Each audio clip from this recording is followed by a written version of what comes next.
পাঁচটি কারণ এখন গোসলের ফরজ কয়টি আপনারা জানেন? তিনটি। কি কি?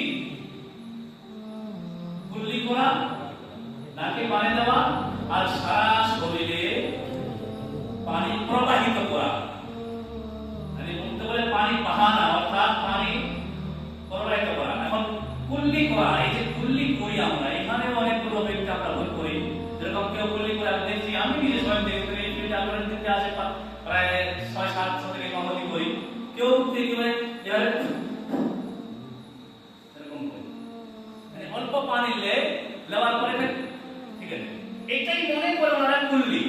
হ্যাঁ, এটাই মনে করে কুল্লি, আর এইভাবে ওরা কি করলো, গোসল করে নিল।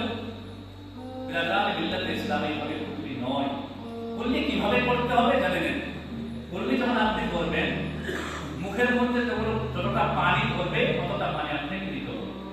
নেওয়ার পরে এই পানিটা একদিক সেদিক ঘুমাতে হবে। অর্থাৎ মুখের ভিতরে এই যে হাত আছে, হাত পর্যন্ত যতগুলো অংশ আছে, এই সমস্ত অংশকে আপনাকে ভিজাতে হবে। তারপরে হবে না কুল্লি। যদি একটু পানি না ভিজে দিলেন, ভিতরের অংশগুলো ভিজলো না, এটা কুল্লি হবে না। আর যখন কুল্লি হবে না, এটা ফরজ।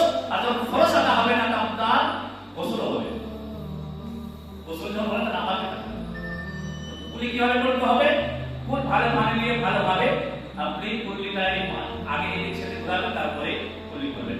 তারপরে বিরাদানে মিল্লাতে ইসলামিয়া দ্বিতীয় নম্বর ফরজ হলো এটা। দ্বিতীয় নম্বর নাকে পানি দেওয়া। নাকে পানি দেওয়া হলে কোনো এরকম করে ঘুরে অনেক পাইলে অনেক লোক এইভাবে করে দেখেন। মেন যেটা নিয়ম, এই যে একটা নরম হাড্ডি আছে না, সবাই দেখেন, এই যে নরম হাড্ডিটা আছে, এই নরম হাড্ডি পর্যন্ত পানি পৌঁছাতে হবে। আর নাকের আপনি এইভাবে পানি নিয়ে নাকের মধ্যে দিলে, তারপরে এই যে আঙ্গুলিটা আছে, এই আঙ্গুলির ভিতরে করে ভালোভাবে নাকের প্রত্যেকটি জায়গা নরম হাড্ডি পর্যন্ত পানি পৌঁছাতে হবে। যদি নাকের মধ্যে চুল পরিমাণ অংশ না ভিজে শুকনো থাকে, তাহলে কিন্তু আপনার নাকে পানি দেওয়া যে ফরজ আছে, সে ফরজ আদা হবে না।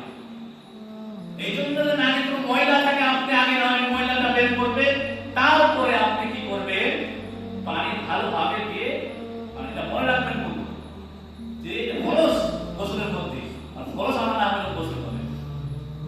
2 নম্বর হলো। 3 নম্বর হলো সারা শরীরে পানি প্রবাহিত করা, বহে দেওয়া পানি মাথা থেকে পা পর্যন্ত। এই জন্য শরীরের মধ্যে আপনি নিজে জানতে পারবেন এমন কিছু জায়গা রয়েছে, যে জায়গাগুলোকে সতর্কতা হিসাবে আপনি পানি না পৌঁছালে সেই জায়গায় পানি পৌঁছবে না।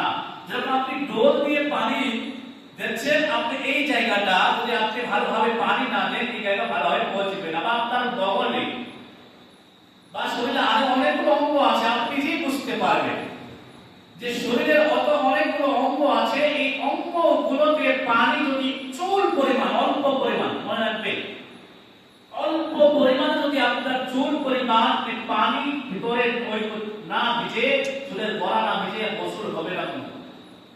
ফরজ গোসলের কথা বলছেন, গোসল হবে না। আপনি যে বলেন গোসল যদি না হয়,